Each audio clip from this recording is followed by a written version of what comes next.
Hi, everyone. I will continue with part 3 in this short series of understanding the nature of suffering in order to suffer less, of course, not just to juice it.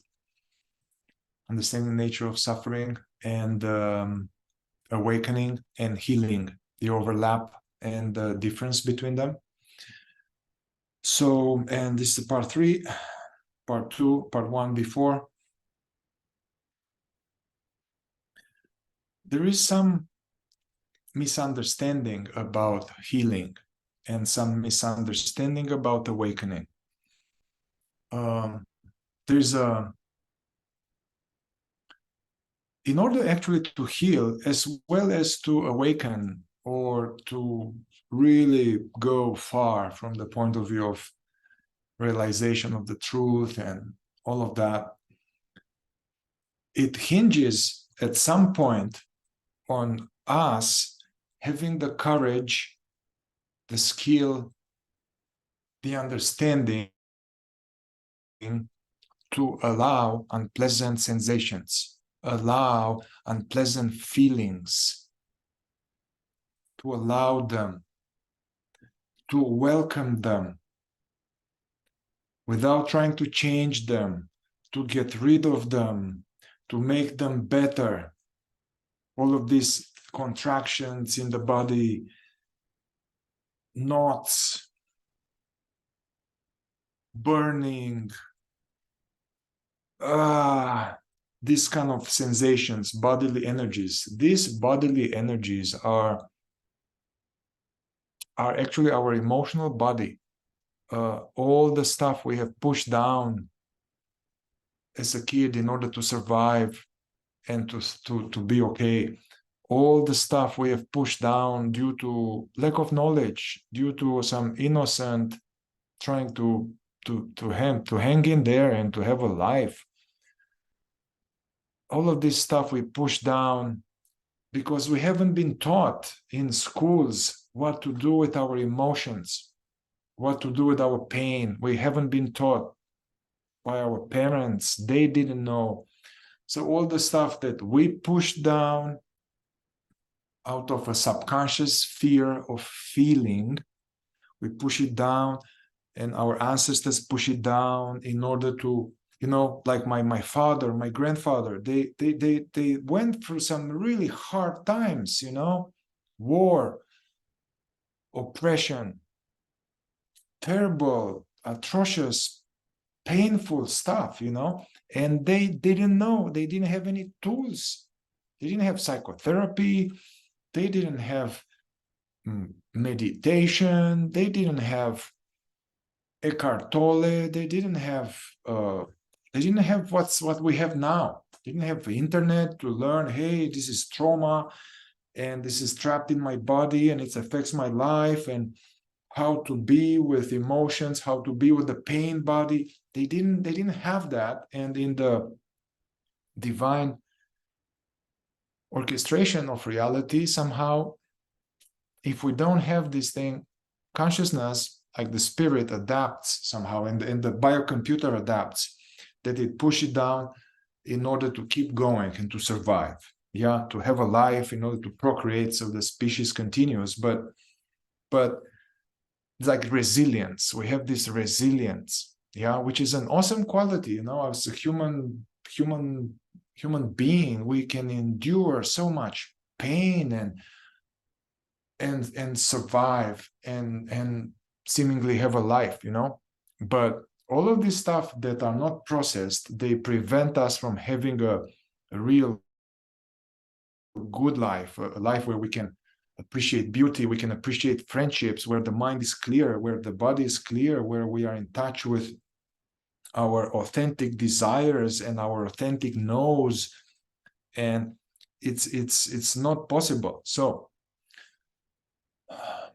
our ancestors and our parents, they didn't have the tools, and so we inherited this lack of knowledge and lack of understanding, and we inherit a lack of knowledge and understanding about what to do with suffering, with unpleasant emotions, with grief, with anger, with fear, with anxiety, with depression. Actually, this anxiety and depression and compulsions are actually coming out of having a lifetime that we pushed subconsciously, unconsciously, our emotion back into the box, but they can't go into the box gets full, and we can't, they go into the body, and this creates this yuckiness and these states of hopelessness and despair and being unworthy and this or that.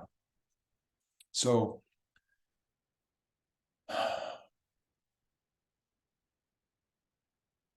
now there are different times. It's a lot of knowledge about trauma. It's a lot of knowledge about repression, about emotional repression, suppression, leading to mental health issues with problematic relationships, with addictions, with diagnosis, chronic pain, cancer. It's a lot of knowledge about it. The body keeps the score. Peter Levine, the grandfather of trauma work, Gabor Mate, the work of Scott Killaby. These are like amazing tools that are available to us. And so, and there's help. There are people, you know, like not just myself, but there are wonderful people out there that are very skillful about helping us be and process, help us teach how to allow these like battery acids we carry. And people, they think they don't, but I know they do. I know what was in myself. And I know that everybody has immense amount of pain body within their system, and they don't even know it. They try to be happy on top of it. They try to seek happiness outside themselves on top of it. They're trying to be positive and to be good vibes only on top of very sad vibes. And so even if you're just interested in healing and feeling better, yeah, and not interested in like becoming a Buddha or enlightenment or whatever, that's fine. This is very good. So at least you don't pass this on to your kids, you know, and they live a more wholesome life, and you teach them some ways that they have some tools, you know. But what's essential in the process of healing, if you decide that you are ready to deep dive and not just do talk therapy where we complain about other people and complain about our problems and try to be seen and get validation and empathy, that's fine. I mean, we need to have some validation, empathy. We need to be seen. It's okay to complain to someone, but that is not going anywhere in terms of healing. You can do this for decades, and like it's, yeah, if you really want deeper healing, it is necessary somehow in some modality to get to access this pain body that is right on top, yeah. And rather than going into the embroidery, and actually this pain body, these unfelt feelings that we have, and the resistance to them creates these racing thoughts and like being checked out and past and future and never enough, you know.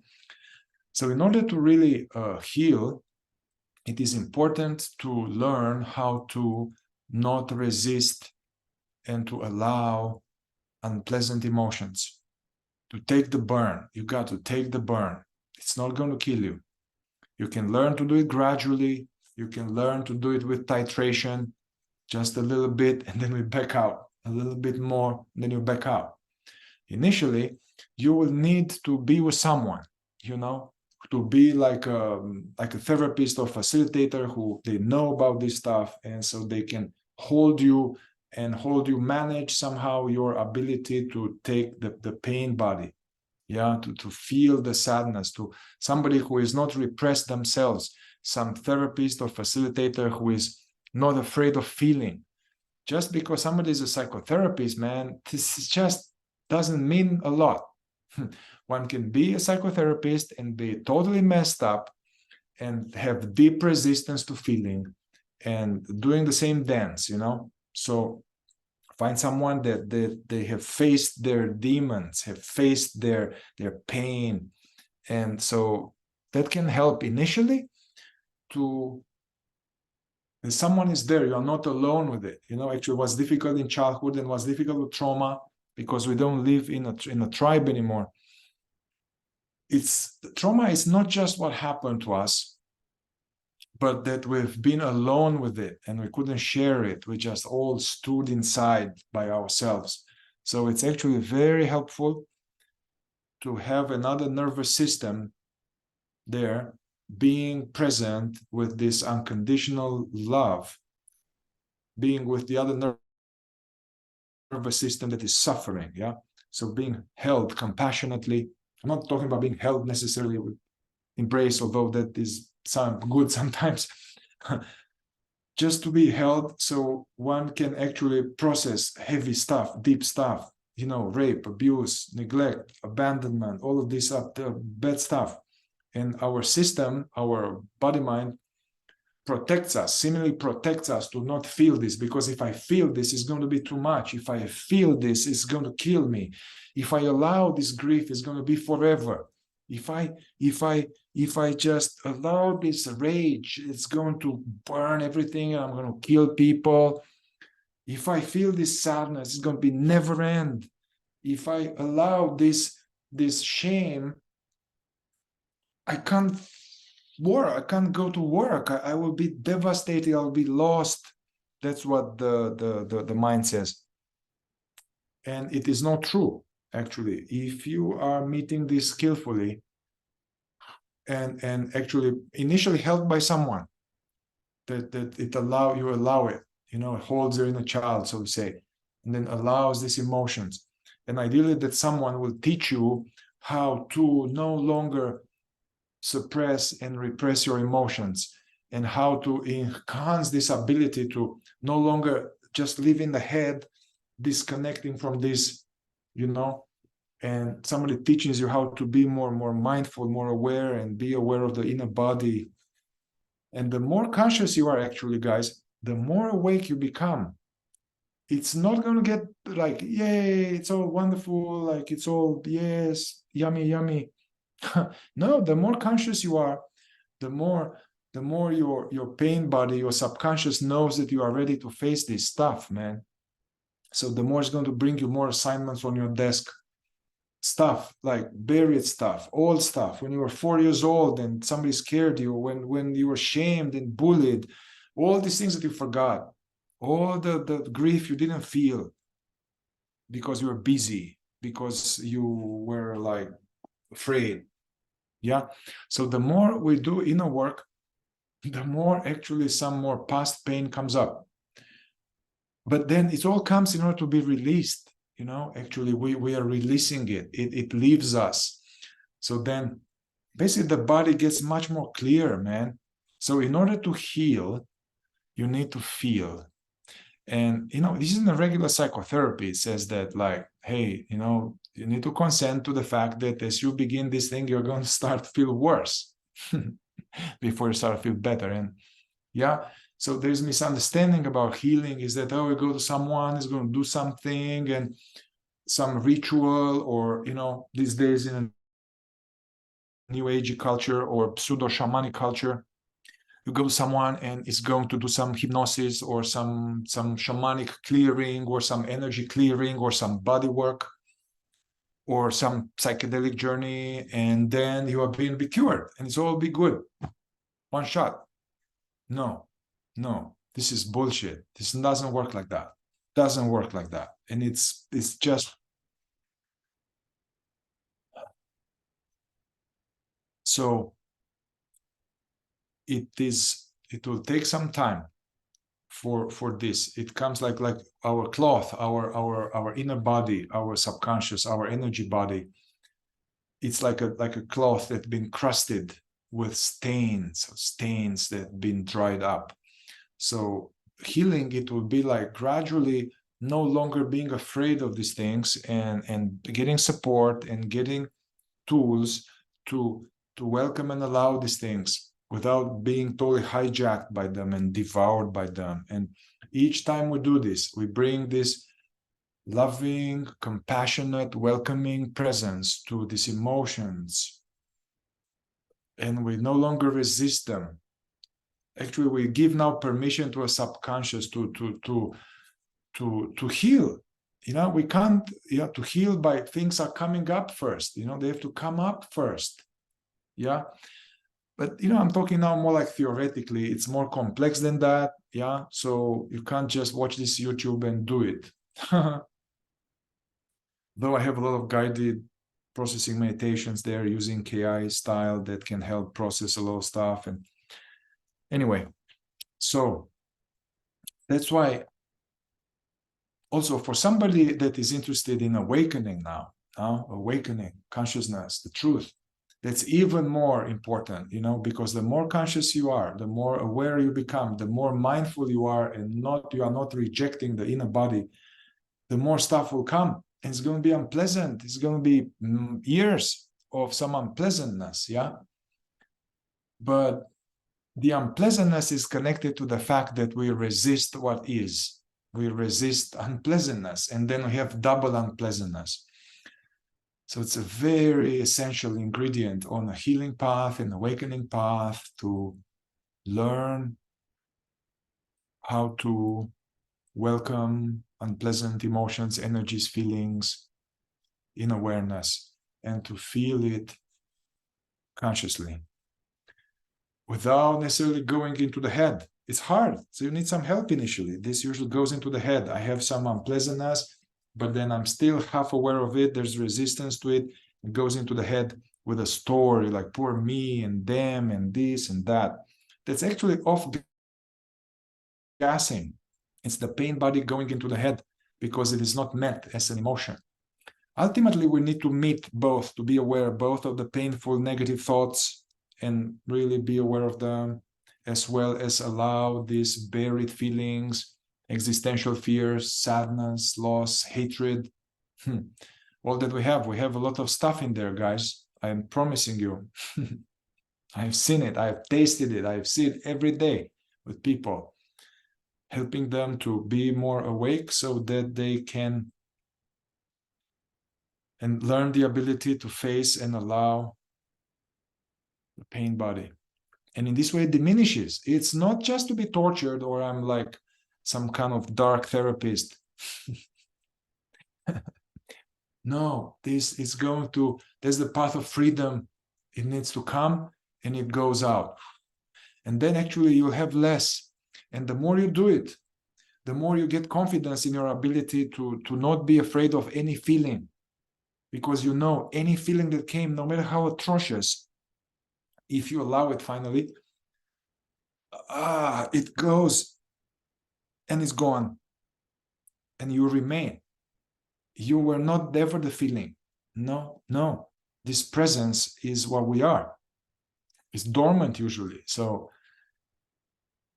through doing this work, you get lighter, actually. You get happier. You are, all of this boredom, sabotage, self-sabotage, procrastination. It is coming from a lot of emotional repression and resistance, our stuff. So the more you learn how to do that, the more this clears.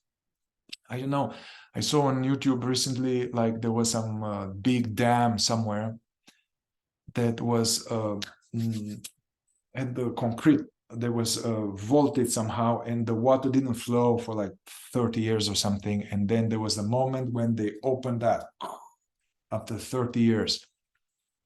It was for me. I lived 30 plus years before I got to better teachings that no longer made me avoid feelings, trying to transcend into some higher state while having all the skeletons banging on the door of the subconscious. Yeah. So it was beautiful to see how it opened that gate of the dam, and suddenly it was like strong, like jet of black in boulders for some time, for minutes and minutes and minutes and minutes. And then there was less mud, there were less boulders, and then there was just the still water coming, but it was more clear. And then after some time, as those pipes cleared somehow from the past, it starts just to flow more water, you know. So that's how it is with us too. If we really want to get to a more our essence, our genuine, authentic child self, to be back online and to heal that child self, there's no way around this but to feel some unpleasantness. And also, if you want to awaken, you do it. You can't avoid this stuff, going into some non-dual awareness, into some this is not real, this is nobody here, you know. That's some kind of distortion. It's almost like, to really be really conscious and established and awake, you need to be able to feel everything fully. And it's unpleasant because we are not used to it, but things will get lighter. Things get lighter, much lighter. And then the ability to, this conductivity or ability to allow increases. So then it's not a big deal. It's not a big deal. And then it's a whole other thing, that it's a whole other life. And then, you know, there's a huge amount of energy that is spent in suppressing and resisting our feelings. And this energy now, it will go to blossom into just joy out of like being yourself. Listening to music, appreciating the trees, you suddenly realize that it's beautiful here. It's not like hopeless, it is beautiful.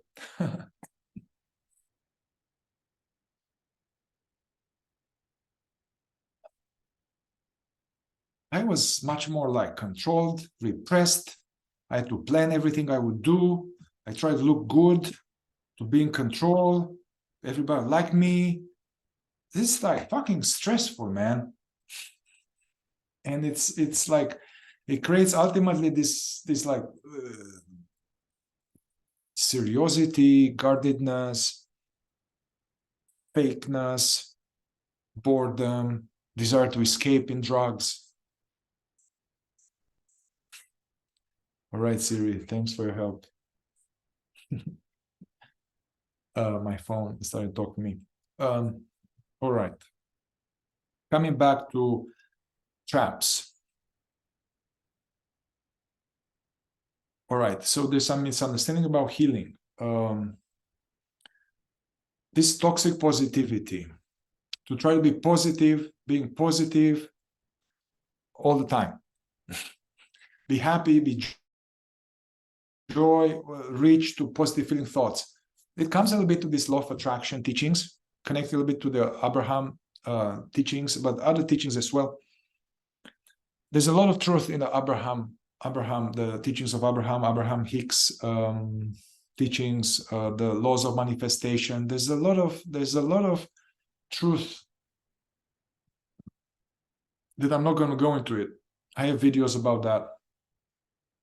However, it is with some distortion. Some problem with these things is that somehow we get the message that we need to, anytime we have a bad feeling, we need to like get rid of it, have a positive thought, and then have a positive feeling. So trying to have positive feeling all the time. And so that is very dangerous, guys. This is bad. I don't know how to tell you. This is dangerous. It is harmful. And you are deepening your suffering. Yeah. We are not meant to have just positive feelings all the time, man. We have, I mean, yeah. So that attempt to be happy at all times, actually that creates murderous rage and people snap. This being nice all the time, being nice, being positive, being nice, this is very harmful. Yeah, actually, yeah. So this toxic positivity, to all the time feel positive, to have good vibes only, which further enhances the emotional suppression and repression, which actually creates a lot of false sense of identity and all kind of stuff. It's long to explain, but that's definitely a big mistake. Now, what happens actually, the more you enhance your ability to, first of all, to be more present, man, because if we are not there, there's nothing we can do. A lot of psychotherapy is psychotherapy of sleep from people who are asleep. I'm not talking about like a psychology of awakening, psychology of man's possible evolution, as Uspensky was saying, yeah? So the more we get more conscious, and we need to practice hard for this, the more we enhance this ability to no longer resist feelings, the more we actually allow these negative feelings like sadness, loss, anger, irritation, without getting identified with them. The more we do this, actually, the more positive we are in a natural way. Actually, the more I allow these nasty, painful feelings, the more I allow that, the more I felt like more like a genuine sense of peace. Before I was trying to meditate and to do this and to do that in order to feel temporarily good, and I will meditate a lot and I will feel good, but then I was pushing with my meditation, this pain body. Now, as I allow this stuff more and they just go through me, then my meditation is much more spontaneous and the peace is much thicker, and there's a whole other, it's almost like much more energy in my system.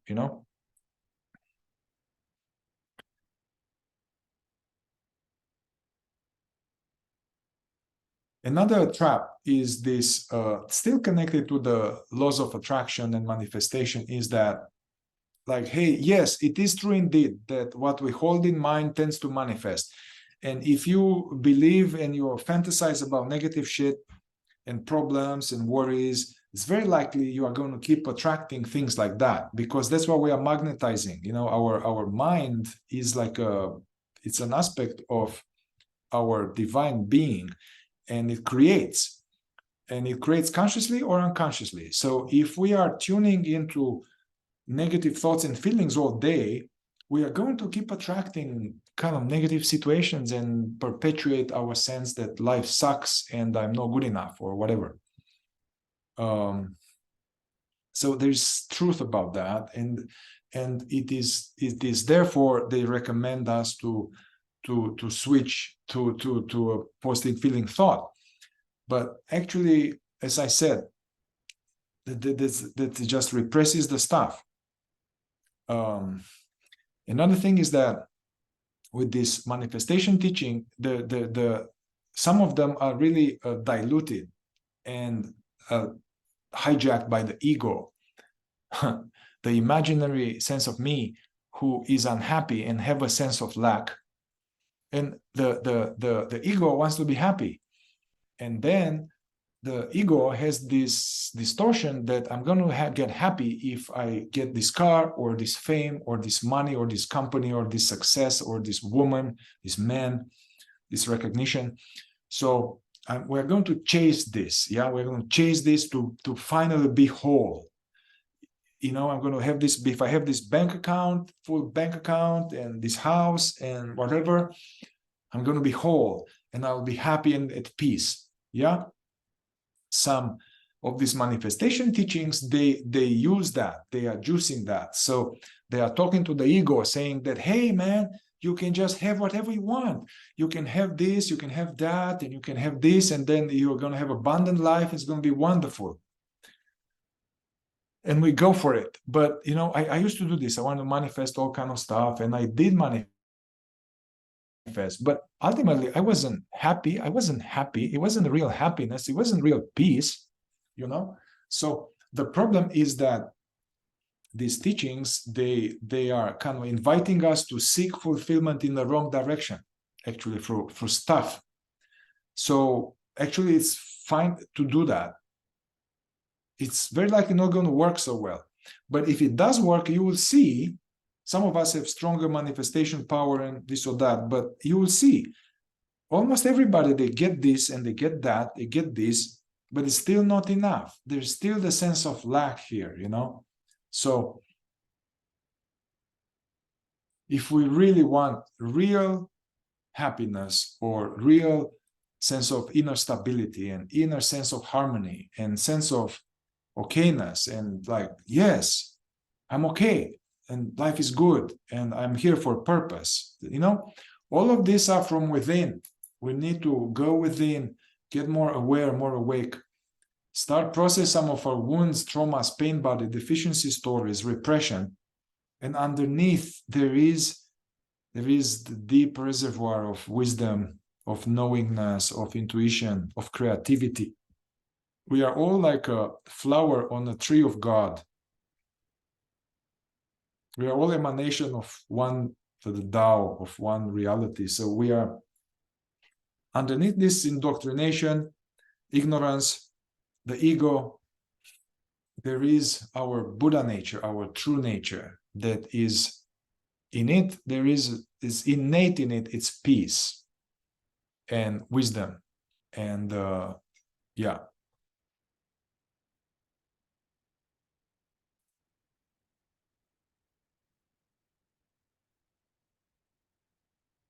Let's see what there is to say on this topic.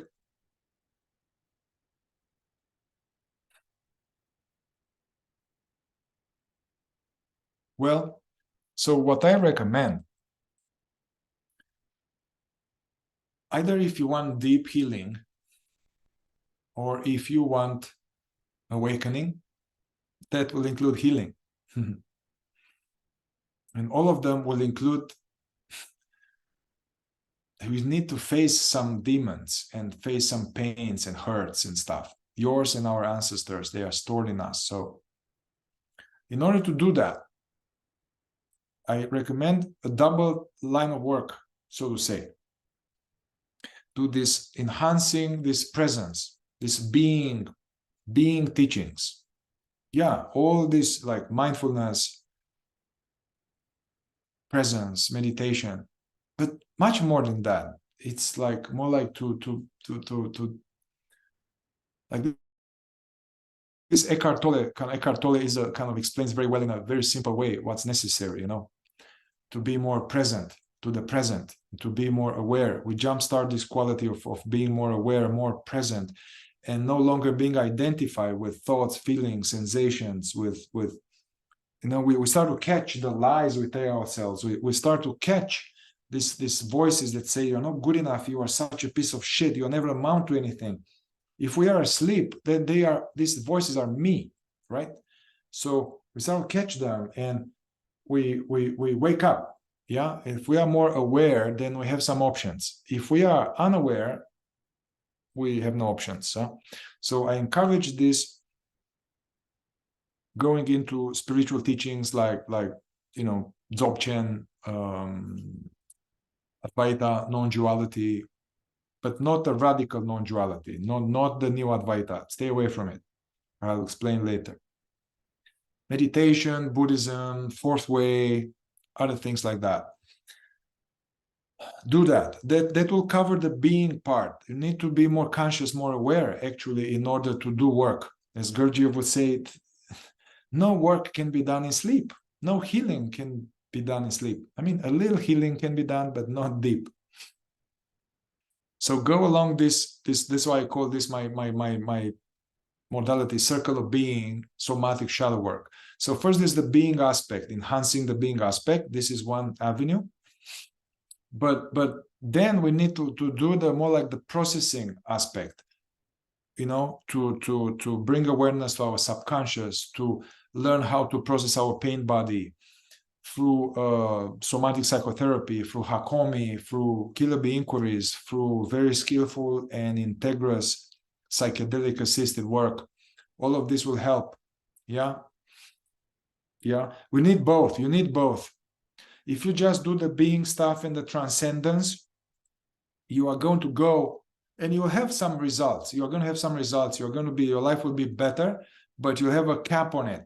And then you have all these skeletons kind of trying to get your attention, but you are trying to keep escaping them with transcendental practices that is going to get stuck. It's going to be bad.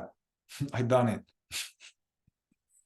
Okay, Now, if you just focus on the shadow and the repression and all the time more shit and this and that and processing, more shadow, more of this, but you don't have the balance of the being practices, then you are going to get kind of wallowing in shit, man.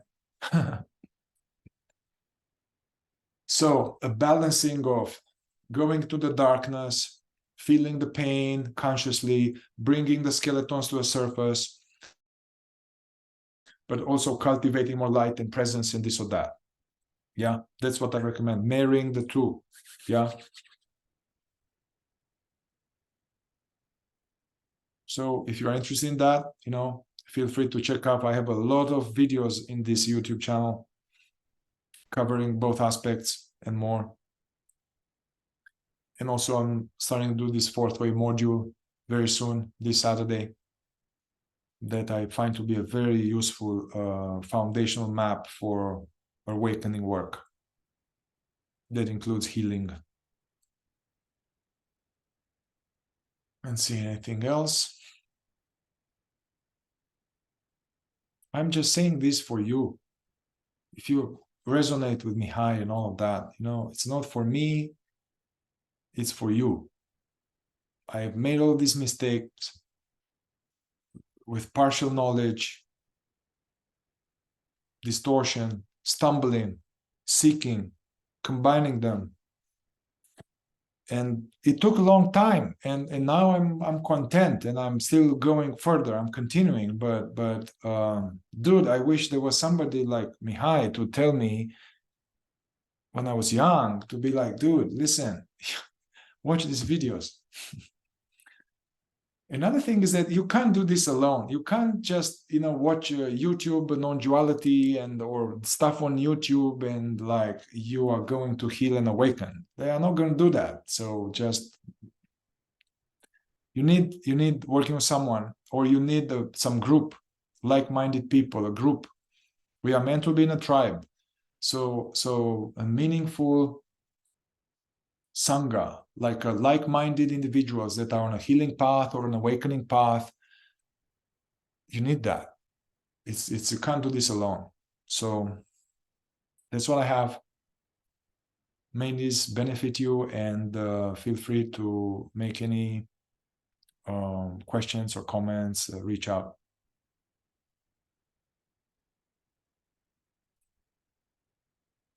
Life can be actually so much better if we are more conscious, more awake, and process. Life can be a miracle. Life can be yummy. Life is a gift.